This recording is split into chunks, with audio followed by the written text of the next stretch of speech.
हरियाणा और जम्मू कश्मीर विधानसभा चुनाव का एग्जिट पोल सामने आ चुका है। हालांकि नतीजे 8 अक्टूबर को आएंगे। लेकिन जो एग्जिट पोल आया है, इन दोनों राज्यों में कांग्रेस सबसे बड़ी पार्टी बनकर उभर रही है। राहुल गांधी जिस तरह से जम्मू कश्मीर और हरियाणा चुनाव की जनसभाओं को संबोधित कर रहे थे, लगातार रैलियां कर रहे थे, लगातार लोगों से मिल रहे थे, उसका नतीजा इस एग्जिट पोल में देखने को मिल रहा है। क्योंकि लोकसभा चुनाव के बाद में राहुल गांधी की जो छवि है वो बेहद मजबूत हुई है। लोग अब उनको सुन रहे हैं और गंभीरता से भी ले रहे हैं। और हरियाणा और जम्मू कश्मीर के विधानसभा चुनाव के बाद भी यही देखने को मिला, जिसका नतीजा यह है कि अब एग्जिट पोल में इन दोनों राज्यों में कांग्रेस की अगुवाई में सरकार बन रही है, जबकि जम्मू कश्मीर में कांग्रेस की सहयोगी पार्टी नेशनल कॉन्फ्रेंस के साथ कांग्रेस सरकार बनाने जा रही है। और ये एग्जिट पोल हैरान करने वाले हैं, बीजेपी के लिए टेंशन बढ़ाने वाले हैं, क्योंकि लोकसभा चुनाव में बीजेपी को झटका लगा था। हरियाणा में भी झटका लगा था, 5 सीटों पर बीजेपी को हार मिली थी। उसके बाद विधानसभा चुनाव में बीजेपी के पास ये साबित करने का एक मौका था। लेकिन अब ऐसा लग रहा है कि जाटलैंड में बीजेपी साफ होने जा रही है, क्योंकि एग्जिट पोल तो यही दावा कर रहे हैं। चलिए अब आपको तमाम एजेंसियों के एग्जिट पोल के आंकड़े बताते हैं कि किस एग्जिट पोल में कांग्रेस को कितनी सीटें मिल रही हैं, भारतीय जनता पार्टी को कितनी सीटें मिल रही हैं और अन्य को कितनी सीटें मिल रही हैं।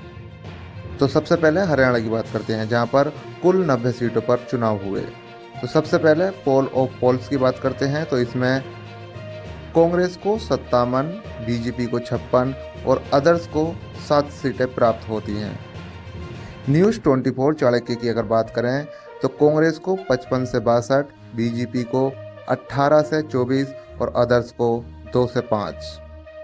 अगर पी मार्क की बात करें तो कांग्रेस को 51 से 62 और बीजेपी को 27 से 35 और अदर्स 3 से 6 तक जीत हासिल करते दिख रहे हैं। अगर मेटराइज की बात करें तो मेटराइज में कांग्रेस 55 से 62, बीजेपी 1 से 11, अदर्स 1 से 11। एक्सिस माई इंडिया की बात करें तो कांग्रेस 53 से 65, बीजेपी 18 से 28, अदर्स 0 से 8। सी वोटर्स की बात करें तो कांग्रेस 50 से 58, बीजेपी 20 से 28 और अदर्स की अगर बात करें तो 10 से 14। पीपल्स प्लस की बात करें तो कांग्रेस 55, बीजेपी 26 और अदर्स 1 से 5।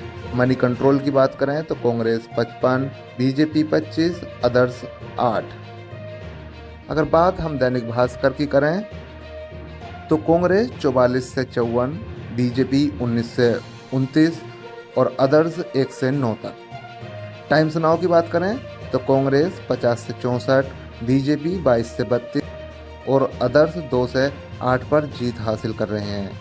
यानी ये जो तमाम एजेंसियों ने सर्वे किया है, उन तमाम एजेंसियों में आप देखिए कि कम से कम 50 से ज़्यादा सीटों पर कांग्रेस को जीत मिलने की संभावना दिखाई गई है। सारी एजेंसियों में एक बात कॉमन निकल कर आई है कि पूर्ण बहुमत से भी ज़्यादा जो सीटों की संख्या है वो कांग्रेस के पास है, जबकि बीजेपी 30 सीटों से नीचे सिमटती जा रही है।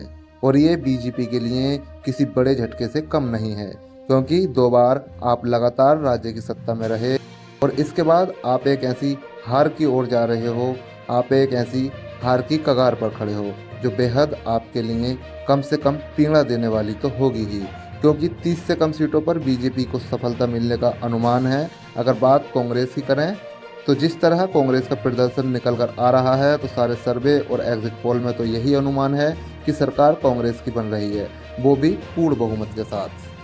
चलिए अब हरियाणा के बाद जम्मू कश्मीर का रुख करते हैं, जहां 10 सालों बाद विधानसभा के चुनाव हुए हैं और 370 हटने के बाद ये पहला विधानसभा का चुनाव है जो बेहद अहम है। कश्मीर रीजन में 47 सीटें हैं तो जम्मू रीजन में 43 सीटें यानी कि 43 सीटें हैं। और वहाँ किसका चुनावी पड़ला भारी है, क्योंकि पीडीपी अलग चुनावी मैदान में है और कांग्रेस अलग चुनावी मैदान में है। और पिछली बार जो सरकार बनी थी वो पीडीपी और बीजेपी ने मिलकर सरकार बनाई थी, तो कांग्रेस और नेशनल कॉन्फ्रेंस ये एक साथ मिलकर इस बार चुनाव लड़ रहे हैं। चलिए तो जम्मू कश्मीर के एग्जिट पोल का रुख करते हैं, यहाँ भी 90 सीटें हैं तो सबसे पहले हम पोल्स की अगर बात करें तो कांग्रेस और एनसी को 41 सीटें प्राप्त होती हैं, जबकि बीजेपी 28 सीटों पर जीत रही है। पीडीपी 10 पर और अदर्स के खाते में इसमें 11 सीटें आती हैं। न्यूज़ 24 चाणक्य की बात करें तो इसमें 46 से 50 कांग्रेस और एनसी के खाते में जाती हैं। बीजेपी के लिए यहाँ 23 से 27 सीटें ही बच पाई हैं। पीडीपी के खाते में 7 से 11 और अदर्स के खाते में 4 से 6 सीटें आती हैं। एक्सिस माई इंडिया की बात करें तो कांग्रेस और एनसी के लिए 35 से 45 सीटें, बीजेपी के लिए 24 से 34 सीटें, पीडीपी के लिए 4 से 6 और अदर्स के लिए 8 से 23।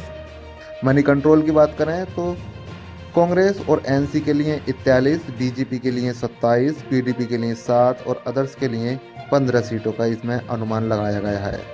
अगर हम सी वोटर्स की बात करें तो कांग्रेस और एनसी के लिए 40 से 48, बीजेपी के लिए 27 से 32, पीडीपी के लिए 6 से 12 और अदर्स के लिए 6 से 11।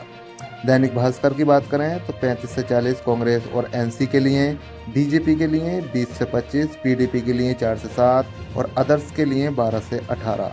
पी मार्क्स की बात करें तो पी मार्क्स में दिखाया है कि कांग्रेस और एनसी के लिए 31 से 36, जबकि बीजेपी के लिए 28 से 30 सीटों का अनुमान इसमें लगाया गया है।